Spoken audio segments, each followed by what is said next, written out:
Hello guys, আমার চ্যানেলে তোমাদের সকলকে স্বাগত জানাই। আশা করি তোমরা সবাই ভালো আছো। তো পুজো তো আর মাত্র কয়েকটা দিন, অপেক্ষার অবসান খুব শীঘ্রই হতে চলেছে। আচ্ছা, তোমাদের দুর্গাপুজোর প্ল্যানিং কি? কোথায় কোথায় ঠাকুর দেখতে যাবে তোমরা? আমাকে কমেন্ট করে জানিও। আচ্ছা, তাহলে শুরু করা যাক। প্রথম থেকে শেষ অবধি ভিডিওটি দেখতে থাকো। আজ আমি চলে গিয়েছিলাম কসমোবাজার। আমার শপিং প্রায় মোটামুটি কমপ্লিট, তো টুকটাক কিছু বাকি ছিল, সেগুলোই কিনতে চলে গিয়েছিলাম। তোমরা যদি দেখতে চাও আমি কি কি শপিং করলাম, কমেন্ট করে জানিও, আমি অবশ্যই দেখাবো।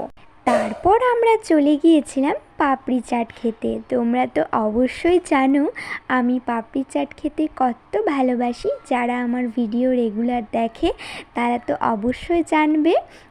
এই দেখো বন্ধুরা, এটা আমাদের গ্রামের দুর্গা প্রতিমা।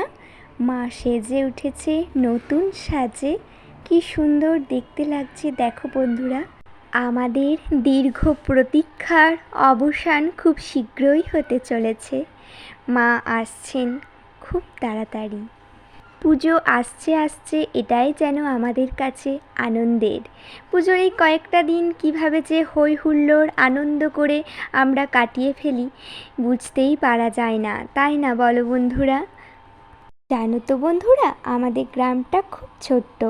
আমাদের গ্রামে একটি মাত্র দুর্গা প্রতিমাই হয়, কিন্তু এত মজা, এত আনন্দ, এত হই হুল্লোড় হয় যে বলে বোঝানো যাবে না।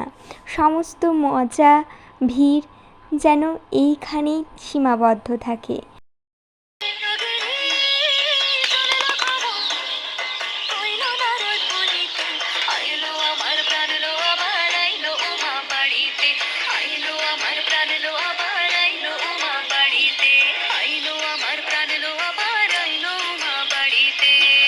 তোমরা যে নাচের ভিডিওটি দেখলে বন্ধুরা, আমরা 3 বোন মিলে করেছিলাম, কেমন লাগলো কমেন্ট করে জানিও। দেখো বন্ধুরা, মায়ের মন্দির ফুল দিয়ে সাজানো হচ্ছে। আজ ভিডিওটি এই পর্যন্তই, আবারও নতুন ভিডিও নিয়ে উপস্থিত হব। Thanks for watching guys.